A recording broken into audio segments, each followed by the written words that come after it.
Hello guys, welcome back to my channel. अगर आपने अभी तक मेरे चैनल को सब्सक्राइब नहीं किया है तो जल्दी से चैनल को सब्सक्राइब कर लो। और आज की वीडियो में हम पढ़ेंगे लैंग्वेज के करैक्टरिस्टिक्स। लैंग्वेज क्या होती है, लैंग्वेज के मीनिंग, डेफिनेशन, कंसेप्ट हम लास्ट वीडियो में कर चुके हैं। और इस वीडियो में हम करने वाले हैं करैक्टरिस्टिक्स ऑफ लैंग्वेज। तो चलिए शुरू करते हैं। सबसे पहले हम थोड़ा लैंग्वेज के बारे में जान लेते हैं, कुछ नया जान लेते हैं जो लास्ट वीडियो में हमने पढ़ा था उससे हटकर है ये। लैंग्वेज रिलेटेड होती है वोकल सिंबल से या वोकल साउंड से। जो लैंग्वेज वोकल सिंबल या वोकल साउंड से रिलेट होती है उसे हम ओरल लैंग्वेज कहते हैं। जैसे कि अभी मैं बोल रही हूँ तो ये मेरे वोकल सिंबल्स और वोकल साउंड से रिलेटेड है मेरी लैंग्वेज, तो ये ओरल लैंग्वेज है। फर्स्ट एस्पेक्ट ऑफ लैंग्वेज कौन सा होता है? हमारे कान होते हैं और हमारी टंग होती है, क्योंकि टंग से, अपने मुंह से हम बोलते हैं और कानों से हम सुनते हैं।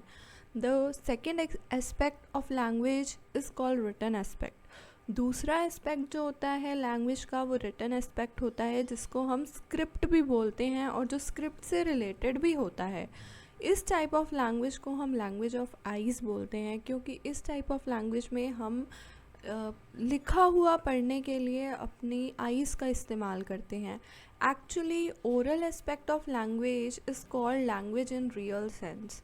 जो ओरल एस्पेक्ट होता है लैंग्वेज का उसको लैंग्वेज कहा जाता है रियल सेंस में।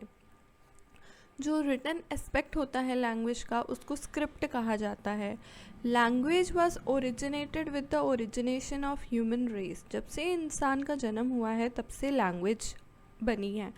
ये नहीं हम बोल सकते कि हमने पूरी लैंग्वेज सीख ली थी जब एक इंसान का जन्म हुआ, जब ये पूरा जो मतलब हमारी सोसाइटी डेवलप हुई, एक अर्ली मैन का डेवलपमेंट हुआ, उस टाइम पे हम साइन, सिग्नल्स या सिंबल्स यूज़ करके लोगों से कम्युनिकेट करते थे उस टाइम के जो लोग थे। तो हम ये नहीं बोल सकते कि सिर्फ लैंग्वेज हमारे वोकल वर्ड से रिलेटेड है या हमारे रिटन मैटर से रिलेटेड है। लैंग्वेज साइंस और जेस्चर्स से भी रिलेटेड है। तो इस स्लाइड में हमने ये देखा कि जो लैंग्वेज होती है वो वैसे तो दो तरीके की होती है। एक तो वोकल लैंग्वेज होती है जिसको ओरल लैंग्वेज बोलते हैं, और एक रिटन लैंग्वेज होती है जिसको स्क्रिप्ट लैंग्वेज भी बोलते हैं और जो स्क्रिप्ट से रिलेटेड भी होती है। और इनमें दो एस्पेक्ट्स होते हैं लैंग्वेजेस के। सबसे पहला ईयर और टंग होता है और दूसरा हमारा आइज़ होती है। उसके बाद अब हम शुरू करते हैं इनके करेक्टरिस्टिक्स। तो पहला करेक्टरिस्टिक ये है कि language has the characteristic of universality. Universality का मतलब यह है कि लैंग्वेज एक यूनिक होती है, ठीक है। हर एक जगह की अलग अलग लैंग्वेज होती है, हर एक कंट्री की अपनी लैंग्वेज होती है, हर एक कम्युनिटी, सोसाइटी की भी अपनी लैंग्वेज होती है। एक ही जगह पे इतने सारे लोग रहते हैं जिनकी अलग अलग लैंग्वेज होती है। तो सेकंड जो हमारा करेक्टरिस्टिक है लैंग्वेज का वो ये है कि language is a means of communication. Language communicate करने का एक मीडियम है, एक मीन्स है। बिना लैंग्वेज के हम एक दूसरे से कम्युनिकेट नहीं कर सकते हैं, ठीक है। इसमें हम लोगों को बता सकते हैं कि हम कैसा फ़ील कर रहे हैं और हम कैसा फ़ील कर रहे हैं, या हमें कोई किसी चीज़ की ज़रूरत है, हम लोगों को कैसे बताते हैं? कम्युनिकेट करके ही बताते हैं। और कम्युनिकेशन हम कैसे करते हैं? हम लैंग्वेज को यूज़ करते हैं। जिन लोगों को लाइक बोलना नहीं आता है वो लोग साइन लैंग्वेज यूज़ करते हैं। तो इस तरीके से लैंग्वेज जो होती है वो होती तो काफ़ी टाइप्स की है, लेकिन लैंग्वेज एक मीन्स ऑफ कम्युनिकेशन है। बिना लैंग्वेज के हम कम्युनिकेट नहीं कर सकते हैं। उसके बाद में हमारा जो नेक्स्ट करेक्टरिस्टिक है वो है हमारा language is an expression of culture. अलग अलग कंट्रीज़ में अलग अलग लोग रहते हैं, उनके अलग अलग कल्चर होते हैं, और लैंग्वेज ही एक ऐसा मीडियम है जो अलग अलग कल्चर्स को बताता है। हमें लोगों के लैंग्वेज सुन कर के ही, जान कर के ही ये पता चल जाता है कि ये कौन से कल्चर को बिलोंग करते हैं या इनका कैसा कल्चर है।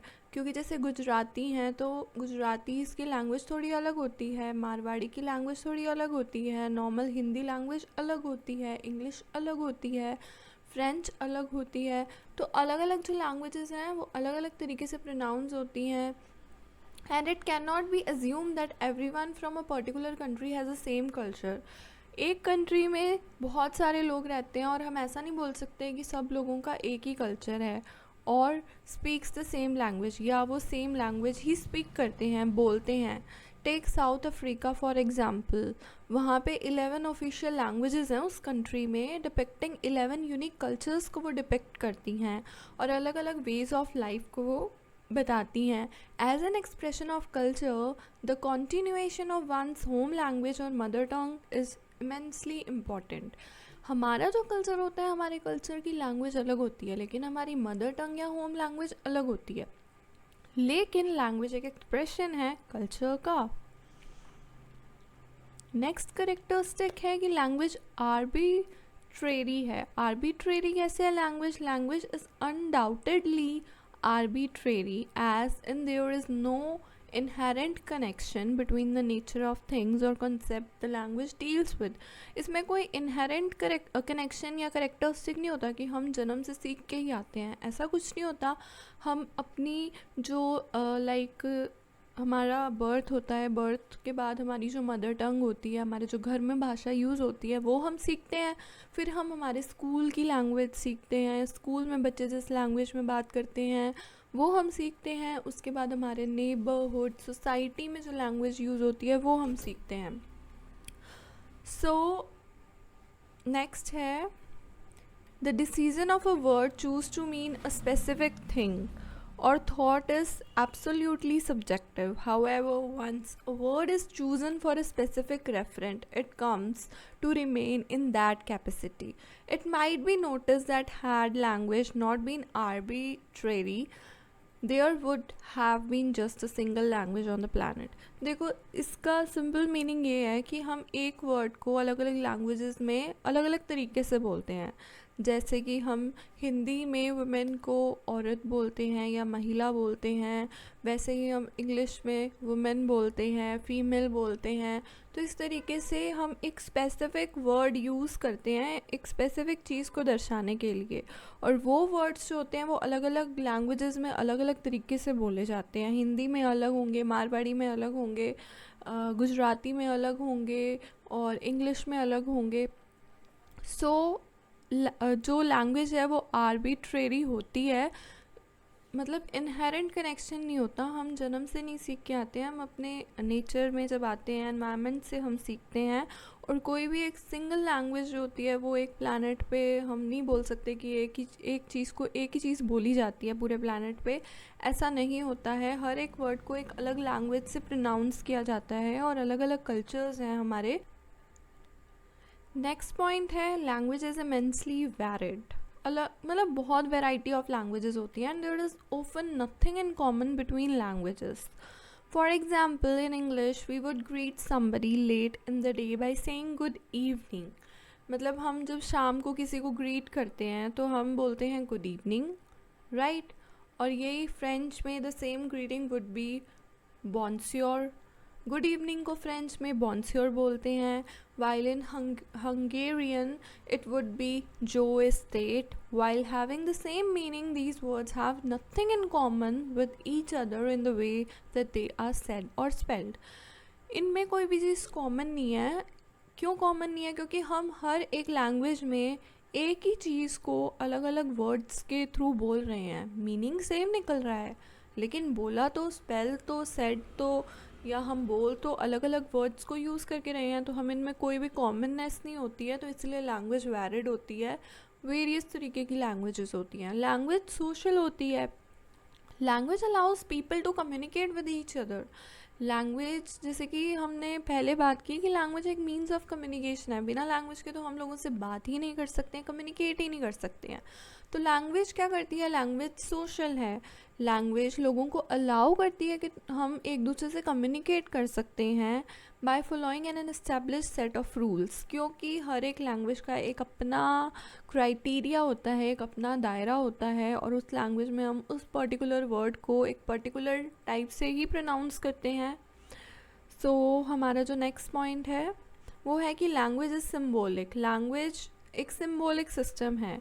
लैंग्वेज सिग्निफाई करती है एक सिंबॉलिक सिस्टम की तरह, क्योंकि इसमें हम सिंबल्स यूज़ करते हैं। It consist of different sound symbols होते हैं यहाँ पे, उनके ग्राफोलॉजिकल पैटर्न्स होते हैं that are utilized to give a few objects, occurrences और significance, जो उसके इम्पोर्टेंस बताते हैं। Symbols are discretionarily picked and routinely acknowledged and utilized।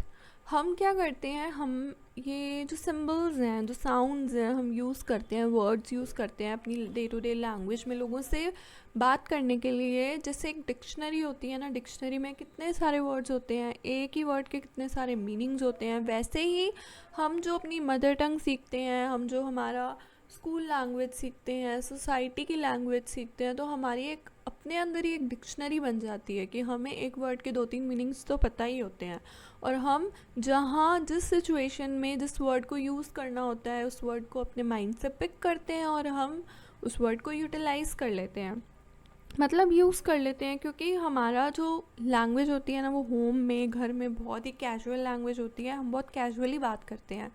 लेकिन अगर प्रोफेशनली आपको बात करनी है तो आपको थोड़ा सा स्ट्रिक्ट होना पड़ता है, थोड़ा अलर्ट होना पड़ता है अपने वर्ड्स को यूज़ करते वक्त। तो words in a language are not negligible signs और फिगर्स, हम इनको नेग्लिजिबल नहीं कर सकते हैं, ये नेग्लिजिबल नहीं होते हैं। The language uses words essentially as symbols and not as signs for the concept represented by them. Basically हम यहाँ पे साउंड सिम्बल्स यूज़ करते हैं, क्योंकि अगर हम साइंस की बात करें तो साइन लैंग्वेज तो वो लैंग्वेज होती है जो बोल नहीं सकते हैं, या जो सुन नहीं सकते हैं, या जो देख नहीं सकते हैं, वो इस लैंग्वेज को यूज़ करते हैं। नेक्स्ट जो हमारा कैरेक्टरिस्टिक है वो है कि लैंग्वेज सिस्टमैटिक है। लैंग्वेज एक सिस्टम में चलती है। In spite of the fact that language symbolic है, its symbols are arranged in a specific systems. All languages have their arrangement of plans. Each language is an arrangement of system.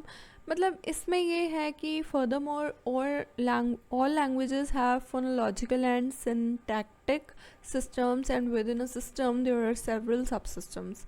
Basically language systematic कैसे है, क्योंकि language में आप sound symbols ले लो, आप हिंदी ले लो, हिंदी में हम अक्षर सीखते हैं, इंग्लिश में हम वर्ड सीखते हैं, हम अपना अल्फ़ाबेट सीखते हैं। तो A to Z है तो उसका एक सिस्टम है, एक सिस्टम को वो फॉलो करता है। अब आप हिंदी सीख रहे हो तो हिंदी में जब आप अक्षर सीख रहे हो तो आप क्या कर रहे हैं, अनार से शुरू कर रहे हैं, हम ई इमली तो पहले नहीं बोल देते हैं ना, तो इसलिए एक सिस्टम को फॉलो करता है। और सबसे पहले हम अपने सिंबल सीखते हैं, जो हमारे मेन अल्फ़ाबेट्स होते हैं उनको सीखते हैं, फिर हम वर्ड्स बनाना सीखते हैं, फिर हम सेंटेंसेस बनाना सीखते हैं, फिर हमें अच्छे से बात करनी आ जाती है। तो इसीलिए लैंग्वेज एक सिस्टम को फॉलो करती है। For instance inside the linguistic system we have the morphological and syntactic system, and inside these two sub systems we have systems, for example those of plural, of mindset और perspective, of tense etcetera. Basically क्या होता है, ये तो हमने language की बात की, लेकिन हमारा एक लिंग्विस्टिक सिस्टम भी होता है जो हमारा बॉडी से रिलेटेड होता है कि हम लैंग्वेज को कैसे प्रोनाउंस करते हैं। डिफरेंट जो अल्फ़ाबेट्स होते हैं हमारे, वो हम आने वाले वीडियोस में देखेंगे क्या पूरा फोनेटिक सिस्टम या लिंग्विस्टिक सिस्टम होता है। बेसिकली नॉर्मल बात कर लेते हैं कि इसमें क्या होता है कि हमारे जो बॉडी पार्ट्स होते हैं ना, हमारा माउथ होता है, हमारे लंग्स होते हैं, हमारा फूड पाइप होता है, विंड पाइप होता है, नोज़ या नेज़ल पाइप जो होती है, इनका बहुत इम्पॉर्टेंट पार्ट होता है, बहुत इम्पॉर्टेंट काम होता है हमारे साउंड्स को प्रोड्यूस करने में। तो ये भी कुछ इनके सिस्टम्स होते हैं, फिर इनको कुछ सब सिस्टम्स होते हैं, वो डिटेल में हम बाद में पढ़ेंगे। अभी हम कैरेक्टरिस्टिक्स की बात करें हैं, तो कैरेक्टरिस्टिक में ये जानना ज़रूरी है कि ये किस तरीके से एक सिस्टम को फॉलो करता है। उसके बाद language vocal, verbal and sound होती है। तो लैंग्वेज इज़ अ सिस्टम है ये वोकल एंड वर्बल सिम्बोलिज्म का। It is essentially comprise of vocal sounds को कंटेन करता है, just created by a physiological articulatory component in the human body. First and foremost, it shows up a vocal sound only. Language takes verbal elements such as sounds, words and phrases which are fixed up in certain ways to make several sentences. वही वाली बात है जो हमने पहले discuss किया है कि लैंग्वेज वोकल है, वर्बल है एंड साउंड्स को कंटेन करती है, और कितनी डिफरेंट साउंड्स होती हैं. Language vocal and sound which is produce by different speech organs. ये जो स्पीच ऑर्गन्स यहाँ पे वर्ड्स मेंशन हुए हैं इनको भी हम डिटेल में पढ़ेंगे, लेकिन अभी हम करेक्टरिस्टिक की जैसे बात कर रहे हैं. तो करेक्टरिस्टिक्स में तो लैंग्वेज वोकल है, वर्बल है, साउंड कैसे इसमें प्रोड्यूस होती है, क्योंकि हम different speech organs, sound organs को यूज़ करते हैं. Writing can be considered as an intelligent platform है ये अपने वोकल साउंड्स को रिप्रेजेंट करने का. It is the graphic representation होती है ये स्पीच साउंड्स की ऑफ लैंग्वेज, जो रिटन लैंग्वेज होती है हमारी. Language non instinctive and conventional है. No language was made in multi-day out of a commonly settled upon the recipe by a gathering of people. Language क्या है? Language कोई एक रेसिपी की तरह नहीं है कि लोग इकट्ठे हुए और उन्होंने लैंग्वेज बना दी. लैंग्वेज एज अ रिजल्ट है ये एडवांसमेंट और ट्रेडिशन की. Every age transmits this tradition on to the following. हम कुछ ना कुछ, एक सदी बीत जाती है, दूसरी सदी आती है, एक साल बीत जाता है, दूसरा साल आ जाता है, तो हम कुछ ना कुछ नया सीखते हैं, और वही हमारी लैंग्वेज के साथ भी है. Like every single human organisation, language likewise change होती रहती है एंड पास ऑन होती रहती है, डेवलप होती रहती है, एक्सटेंड होती रहती है. Each language is a tradition in a network. एक नेटवर्क में लैंग्वेज एक ट्रेडिशन की तरह है and it is not natural since it is procured by people. ये हम नेचुरल भी नहीं बोल सकते हैं क्योंकि इस पे बहुत लोगों ने काम किया है तब जाकर के हमें लैंग्वेज मिली है, बट हम ये भी नहीं बोल सकते हैं कि कुछ ही लोगों ने काम किया है. ये अर्ली मैन के टाइम से जो लैंग्वेज है वो साइंस के जेस्चर्स के बाद, पोस्चर्स के बाद, वर्ड्स, सेंटेंसेस, कितनी चीज़ें बनी हैं, कितनी लैंग्वेजेस डेवलप हुई हैं. तो लैंग्वेज कोई नॉन इंस्टिंक्टिव या कन्वेंशनल नहीं हो सकती है. उसके बाद नेक्स्ट पॉइंट देखते हैं कि language is productive and creative. Language productive है और क्रिएटिव भी है.